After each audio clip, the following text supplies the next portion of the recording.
What's up, everybody?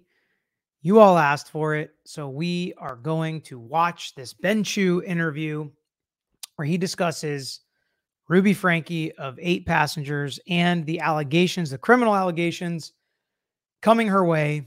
And I'll just say he pulls no punches. I've skimmed the interview just to kind of see where it begins and ends. We're going to watch through it in a detailed manner together and comment on it, see if we agree or disagree with what Ben Chew has to say about it. I don't agree with everything he says, so there will be some of that in there. I'm sure you in the chat will tell me why Ben Chew is right, but we'll discuss that. And of course, put your comments as we watch. And what do you think? Do you agree with what he's saying? Do you disagree? Would you have gone as harshly at her as he does? I don't necessarily disagree with that for the most part, but let me know what you guys think and continue to send me the content you would be most interested in. You can do that by subscribing to our channel and sending me these videos like you all did for this case as we continue to cover and learn more about Ruby Franke, her family, the allegations, Jodi Hildebrandt, her children, her husband, all sorts of things and all sorts of moving parts in this case. But without further ado, let's get to Ben Chew. That would mean that I haven't seen you in person, which is true. I have seen you a lot because I was just binging the Netflix documentary where you are featured prominently. I have to imagine, Ben, that you until recently, but yes, it seems it was coming out, and then I just get in it. And apparently, I was in it. I didn't even see you. Let's talk about this case. I just want to start. We haven't spoken about it. What are your initial thoughts when you heard about this case? As a father of 2 kids, 11 and 12 years old, it really makes my blood boil. It's just, I just did a service trip with 23 12-year-old boys and girls. So I've had a firsthand look at how innocent they still are. And the thought of this boy and then his sister being emaciated and mistreated, it really shocks the conscience. It really 100%. And what I love about this is when we talk about jury trials and how a jury is going to respond, how a jury is going to look at this, this is absolutely one of those cases that is going to shock the conscience. And that's why when we discuss certain things and certain allegations and they're bad or stealing money or whatever it is, but when you talk about what condition these kids were in, there's not going to be a juror that is not angry at whoever is responsible for this directly or indirectly, negligently, actively, passively. They don't care. Whoever took part in allowing this to happen, they are not going to feel too bad about convicting. And I think that's a good initial point and thought from Ben Chew. It really does. And I think there's such an incredible interest in this case. If it was just an abuse case in and of itself, a mom of 6 doing this, what she's accused of, but the fact that she was this YouTuber and people were suspecting it for a while and were invested in the case, a thing or two about high profile cases. And I'm going to give you an example here. So as of right now, Franke and Hildebrandt, they're continued to be held without bail following a hearing from last week. That hearing was delayed when the Zoom link was circulated, I believe, on TikTok. And over 1,000 people tried to join this hearing, caused absolute chaos, huge technical problem. It delayed it. The live stream was shut off. Just walk me through why you think there's so much interest in this kind of case. Well, I think you have a person who is obviously very popular on social media. She's very physically attractive. You can see, how this would generate interest. You also have the sensational allegations and, 6 children being abused. So I think it's natural that there would be a lot of attention to this. And frankly, I would think there'd be a lot of outrage as well. Yeah, I mean, she has like 2 million subscribers or had on YouTube. So all those people signing into the Zoom call or whenever for the hearing, and at least that many people would be interested, but it has spread farther and wider than that in a very short period of time. Like most of the people watching here, I shouldn't say most, a good percentage of the people watching here with me now had never heard about this family or this YouTube channel before this case. So you have everybody that knew about them before, and then all the people that follow these true crime types of situations, and then all of these people that want to fight for children's rights and to protect children, all coming together, forming a huge group interested in this case. And like Ben Chew said, outraged. And I think that's exactly right, that there's definitely going to be a lot of outrage throughout this entire process, as there already has been. Is that a good thing or a bad thing for the prosecution of Franke and Hildebrandt that the public is so invested in this? Hopefully it won't impact the prosecution at all. I mean, I think they really should play it by the book. In other words, just treat her the way they would treat any other mother who was accused of abusing 6 children. And hopefully they will do that. I know as a practical matter, it's impossible to just close your eyes and pretend the cameras aren't there.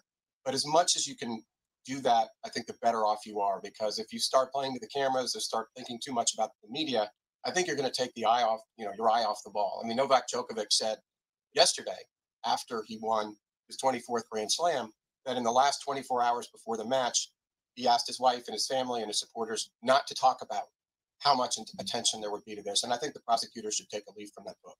That's interesting. And I agree they should treat her like any other person that's charged with this crime. And, you most likely win crimes like this that are so heinous because they cause outrage, because a jury is going to be shocked and angry when they see pictures and hear about what was going on. But I do think the media attention could potentially help, because it's even more public outrage, and the public perception of this case about what she did, how she treated these kids, like that type of public sentiment, and the lack of presumption of innocence that we see a lot in mainstream media and in the general public, I think usually can make these cases easier to prosecute when you actually have hard evidence that it seems like they have in this case, at least against Jodi Hildebrandt. And then at least with the understanding and knowledge that they seem to be able to prove on the part of Ruby Franke, that she was there making YouTube videos. She had control of her kids. Her husband did not. So there seems to be a lot of hard evidence in connecting them to this crime. So when you have that, the public outrage, I think, usually helps a prosecutor. That's a good point. That's a really good point. On another point, they might be saying the more people know about this, maybe they can bring out further evidence that they didn't have, allegations, things like that. And I think that's important. Yeah. First off, we've already seen that in this case. We've watched videos and news interviews of victims. There are more alleged victims that are making videos and going on podcasts that we may look at. Let me know in the comments. I saw a couple people sent me one of a male victim that went on a podcast and talked about this stuff. If you guys want me to break that down, look at it, see how he would be a potential witness, how that could affect the case if it goes to trial. That type of media interest and can absolutely affect the way a case is prosecuted. And Ben Chu, I'm sure, is going to agree with that here as well. Right. I think that's going to be important as well. The fact that, oh my goodness, look what came to light. Now someone might feel comfortable coming forward and saying, let me tell you what I saw or heard. That's a great point, Jesse. We have a case right now where the plaintiff had filed as John Doe. And the first thing we did was move the court to identify him. And the moment the court identified him and made him disclose his name, we were inundated with information about this plaintiff, which was very helpful. Now, that's a civil case. Obviously, it's very different, but right. I think it would apply. And they represent the defendant. So all the information that came out about that plaintiff when it got public helped them as the defendant in that civil case. Or so, as you said, to a criminal case. I have to ask you about what happened at this hearing. Again, because of it completely broke down, I don't think we have video of this, but what the reporting indicates from multiple outlets. Apparently, Ruby Franke was crying in court, and she made these claims that one of her minor children was sexually abusing their sibling and molested several family members, children in the neighborhood, at least I think 20 people. She claimed that this child abused. I don't know if that was the same hearing where the Zoom link got broken. I thought that was their first initial appearance. I could be confused. It could be two different hearings, but regardless, a lot of reports saying this happened at a hearing that was not live streamed, obviously. 20 people. She claimed that two of her children were playing some sort of padding game. Didn't go into further detail. Talked about how one of the children was watching pornography at a young age. It's so shocking. And I'm not sure what that means to her defense or what that means to her case for her to make this kind of claim. I think it's tremendously detrimental to her case. First of all, I mean, she should have, if any of this were true, she should have reported it at the time rather than waiting to be arrested and arraigned. So that's number one, because if that abuse was going on, that's on her and her husband, to the extent that the husband was there, which I understand he may not have been. So we shouldn't impugn him at all right now. But that all points the finger at her. And also the fact that she would make those allegations against her own children in a public forum. Now, I don't know whether she identified the child, but it wouldn't be hard to figure out since it's a finite universe of 6. I think it's terrible for her defense. I think it also shows it doesn't shine a very good light on her character that she would say these things in public, even if true. I think she's trying to use them to establish, and again, this is just speculating, to establish like, oh, maybe the treatment of these kids was warranted because they were so bad. But it's not going to turn out well that way because of how Ben Chu's looking at it, like a juror, where it's like they're going to think she's a scumbag for accusing her kids of this and trying to save herself, now reporting it when it benefits her. But before, because she wanted to, save face and make it there seem like they're this perfect family, she would never abuse or report any problems potentially, even if they were true. It doesn't look good on her. And again, I think sometimes when you can get warped and indoctrinated into certain things, that if your kid does something, maybe some level of abuse is appropriate, that is not going to fly as a defense in the American judicial system. So the judge said that this child will then need to be placed in a home with no other children in light of these allegations. Again, this is based on the reporting of what happened in that hearing. I'm glad I have you, because I wanted to ask you first about that. If this is totally false and this is just a wild, outlandish claim, could a minor child have a legal action against a parent like this?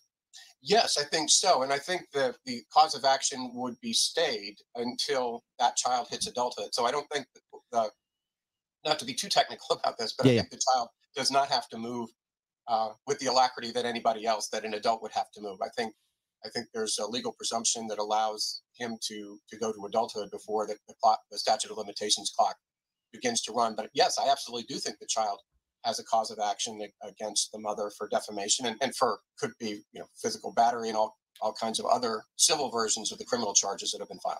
Yeah, before I even get to my next point, I guess in terms of the victims in this case, there's the criminal aspect, but we always know that there's also a civil aspect.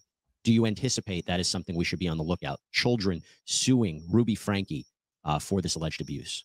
Absolutely. And again, I think they have the luxury, although luxury may not be the right word, but they have the luxury of waiting. I mean, oftentimes, as you know, people wait until the criminal case has been fully adjudicated before filing the civil action, or they try to stay the statute of limitations.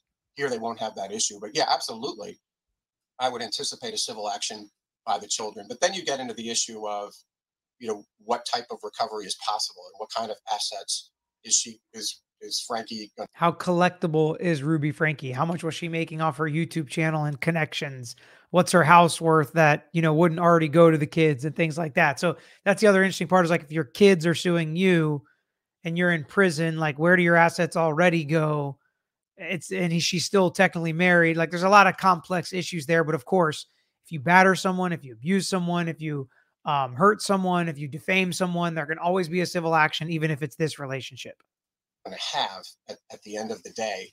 I know she's a YouTube celebrity, but I think the cost of her criminal defense is going to be such, I don't know what kind of assets she's going to have to satisfy a judgment. And remember, I said alleged because I'm very curious to see what can be proven. And this is one of the reasons I really wanted to talk to you, Ben, because I am bothered by something. I'm bothered by the fact that people for a while suspected that Franke was up to no good. There was a change.org petition set up where people signed to have Franke investigated for allegations of child abuse. They wanted Child Protective Services to get involved. There was criticism of her online. People were making comments about her. She responded to those comments. Police were called to the home last year after they received reports of the well-being of the kids. In fact, Shari Franke, Ruby's daughter, called police to alert them that the kids had been left home alone for, I think it was 5 days. This happened back in September of 2022. So you have all these people saying these things about Ruby Franke and doing all these things in light of Ruby Franke. Here's the part I don't understand, I'm bothered by. If all of this was fake, if all of this was lies spread about her, why didn't Ruby Franke ever file a lawsuit for defamation against anybody, right? And I never saw that she did. First off, I don't even know what Ben Chu is going to say about this, but we've talked about this a million times. Defamation is not easy. Most lawyers, like, I wouldn't take that case. If somebody said, based on her video, it's my opinion that there's child abuse, especially if your kid calls Child Protective Services on you, like, that's not going to be a real defamation case. That's totally different than, her saying that about her son. And like, what's she going to say? Her daughter defamed her. I think that's unrealistic. I think to say that because she didn't file a civil lawsuit, she must be guilty of a crime, just generally speaking, not even with these specific facts, generally speaking, that's not a good line to take legally, that every time somebody lies about you, you should spend all the money and time and resources suing them, knowing that they're not collectible, or spending that time, energy, and stress on a defamation lawsuit because somebody said something about you online or in the comments. Or made a website doing that. I don't know. I don't like that. Could be true, obviously. It could be true. She didn't respond because she's guilty. That could absolutely be true. But I just think that's a really weird, hard line and connection to make, that if you don't do that, you must be guilty. Is that not revealing to you? It is, because you can imagine, Jesse, if you were accused of such a monstrous thing, or if I were, that would be my first inclination. Now, I 100% disagree. If somebody accused me of child abuse, my first inclination would not be to sue them for defamation. Absolutely not. I would respond maybe. I would say that I wasn't. I would prove that I wasn't to any law enforcement or child protective services, or to my family or whatever it is. I would absolutely prove it with my actions.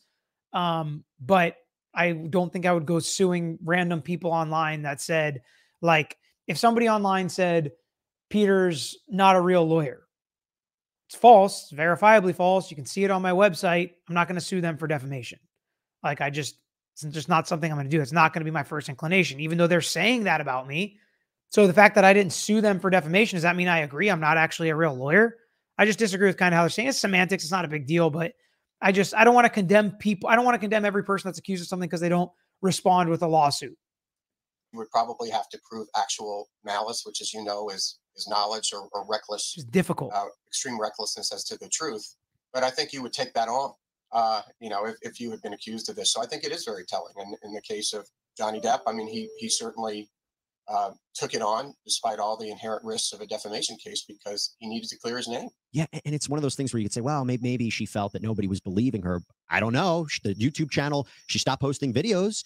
She was responding to the criticism, so it seemed like people were believing what was being said about her, which, again, raised the question why she didn't take legal action if all this was fake. And also, I'll mention, Ben, when she was arrested, when she was taken into custody, she requested a lawyer and did not speak to police. Now, do you find that to be, hey, that was just a smart legal strategy, she shouldn't say anything? Or is it just... So here we go. Here's one of the, I didn't even remember or hear the part before that I disagree with Ben Chu. So you know my answer here. The fact that she got a lawyer, didn't speak to police when she was going to get arrested, when this stuff was happening, they're literally talking about holding that against her.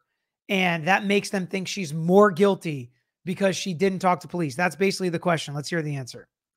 Suspicious, because again, if she really had nothing to do with this and she's arrested, she could have easily said, wait a second, my kids are abused. What are you talking about? Are they okay? She chose not to say anything and lawyered up. Your thoughts? I think it's both. I mean, I think it's both smart legally, but it's also suspect, especially as a mother. It's smart legally, true, but it's also suspect. We've seen time and time again, law enforcement, the legal system, lawyers, judges, bad things happen.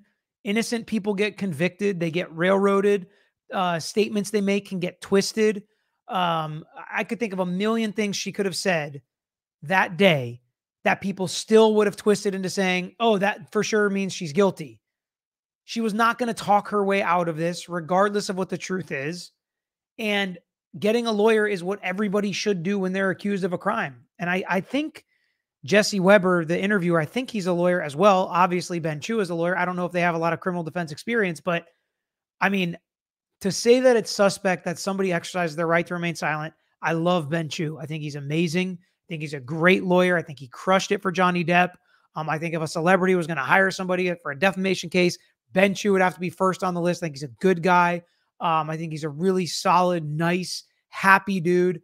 Seems like a great boss. So I don't want to say this is anything against him personally, but I just can't not comment when somebody holds somebody's constitutional rights against them and saying that because they remain silent, it is suspect, and it's makes them think they're like more likely to be guilty. Or if they were innocent, they would have just explained it all away. I can't tell you how many times that's backfired on people, even innocent people. Oof. So sorry, I had to disagree with that. I'm sure people are not going to love it in the chat that I'm disagreeing with Ben Chu, but I gotta give my thoughts on this.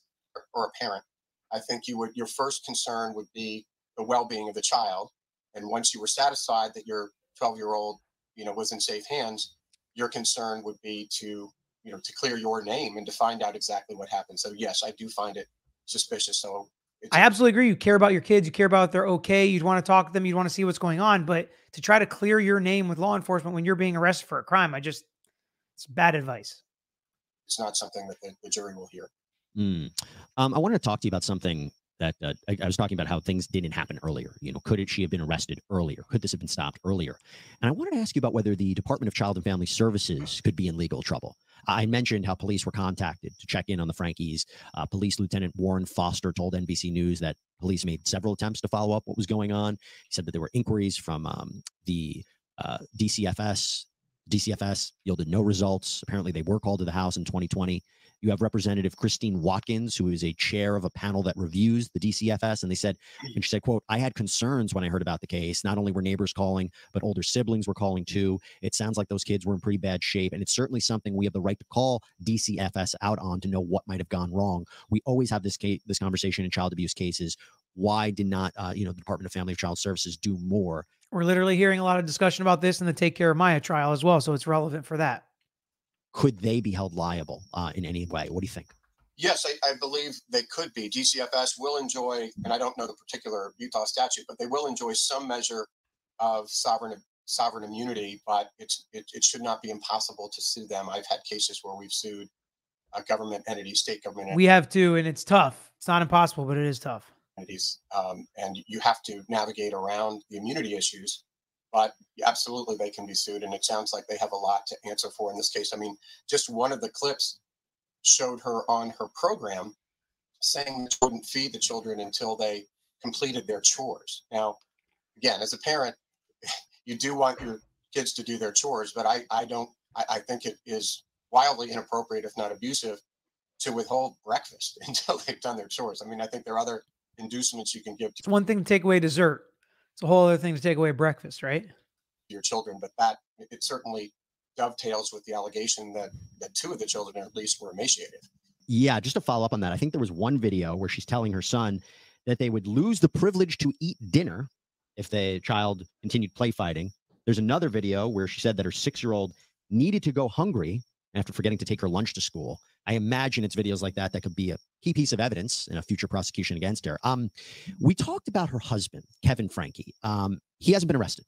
He has a lawyer, and his lawyer appeared on Good Morning America and claimed that Kevin, had no role in the alleged abuse of these children, that Kevin and Ruby have been living separately for 13 months. I'm curious in his position, what he might be looking out for in terms of comments that are made about him, if people are falsely accusing him of abuse. But at the same time, I wonder if people are thinking, well, if this is a pattern of abuse of these kids that was going on for quite some time, A, would he be a witness? Or B, could he potentially be criminally charged? And we just heard from his lawyer the statements. Yesterday's video, this interview with Ben Chu came out before the lawyer spoke. So they don't have the benefit of knowing what Kevin Franke's position is. Let's hear what Ben Chu thinks about it, though. His position right now, I'm very curious legally, where do you think it stands? Yeah, he is in a tricky position, and a lot of it, as you suggested, Jesse, is going to go to the physical evidence. I believe with the 12-year-old who escaped through the window and got to the neighbors, that there was evidence of there were a lot of sores, and it would be interesting to get the medical reports from the doctors to see whether there are any scars and how they can date back the injuries, because if there was evidence of physical injuries before the 13 months, beyond the last 13 months, then he's got a lot of explaining to do. You can't let your spouse abuse your children.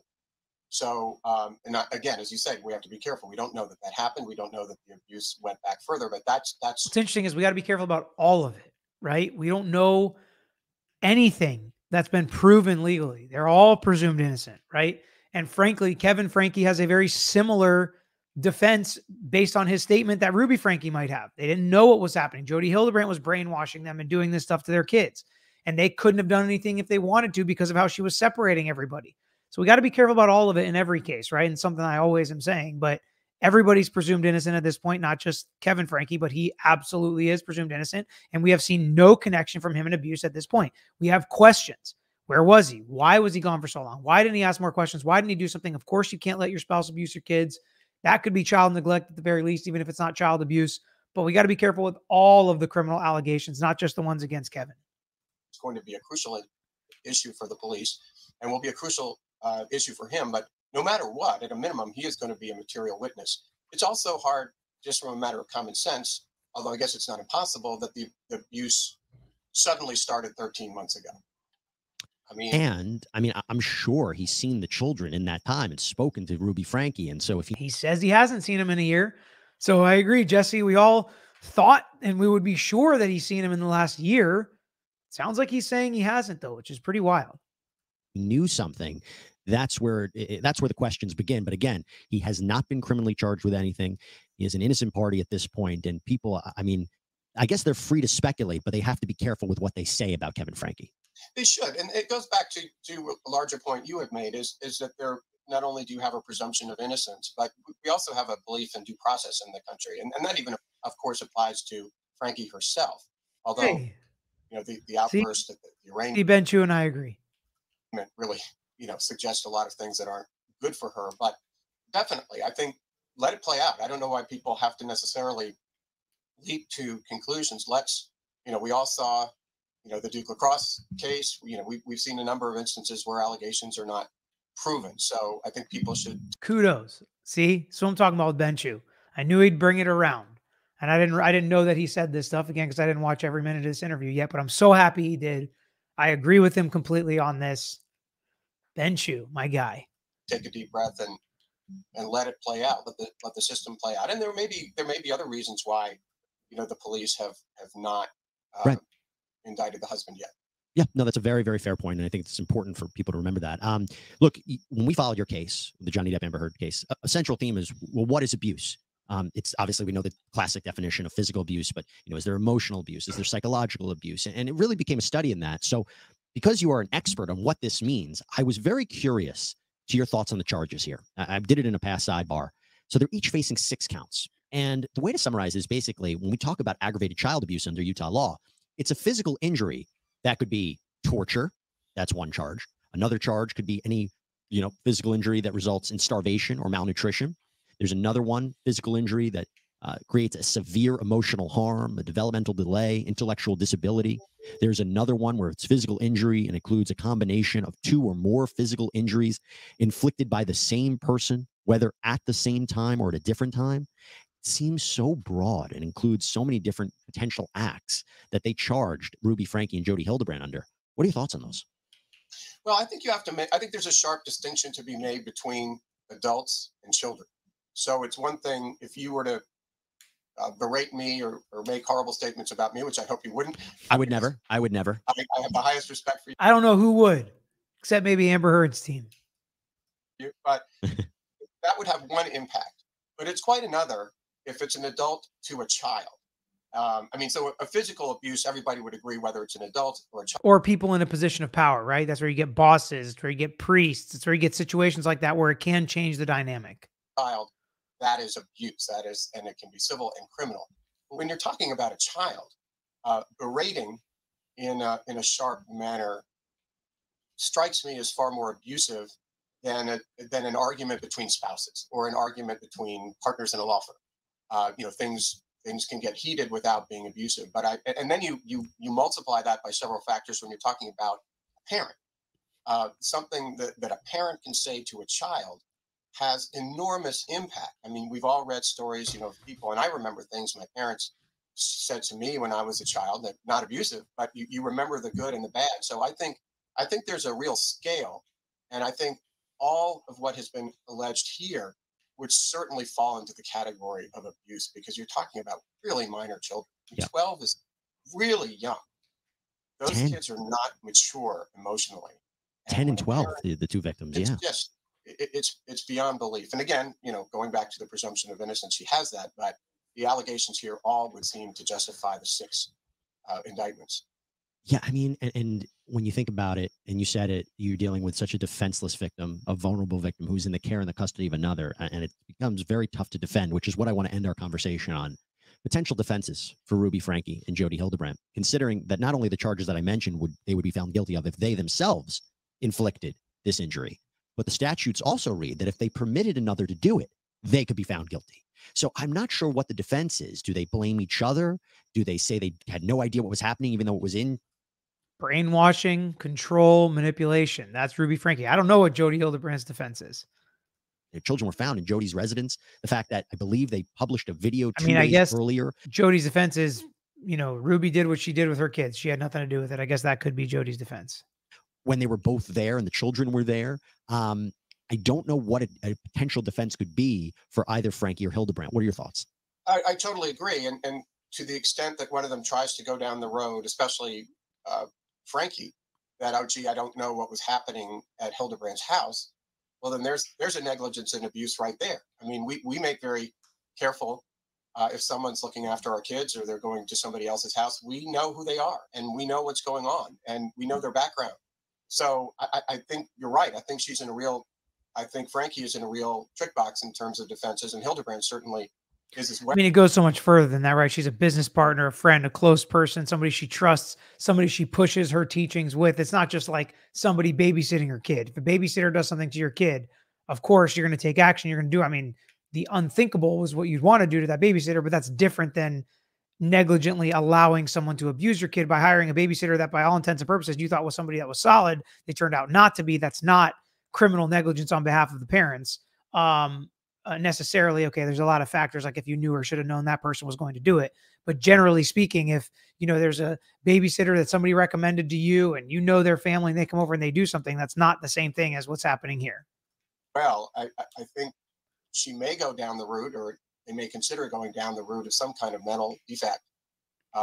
Maybe arguing something about the breakup of her marriage or the separation. But that goes back to the point of when the abuse began. I don't think most people begin abusing their children just because they get separated or divorced. I mean, that wouldn't be an excuse anyway, but yeah, they have to look for something like that, because otherwise I think these are just, I think all jurors would really empathize with kids at these age. And what really struck me, and I'm sorry for going on too long, is the 12-year-old saying, "It was my fault." I mean, that almost made me cry when I saw that. I mean, that really shows, as much as the injuries, the extent of abuse that this kid had, is that somehow he believed that not being fed and, you know, being tied by his ankles and his wrists were somehow his fault. And that's just heartbreaking.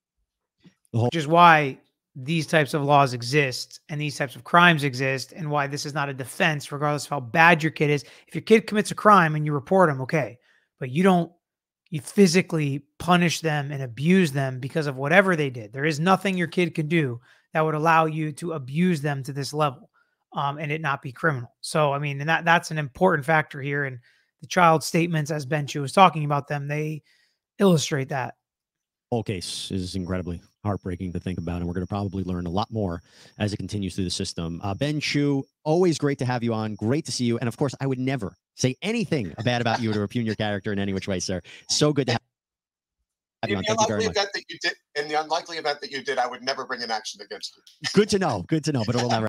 Interesting back and forth, especially since they just said, like, well, if they don't bring an action, that's suspect. But love it, as always. Ben Chu, happy guy.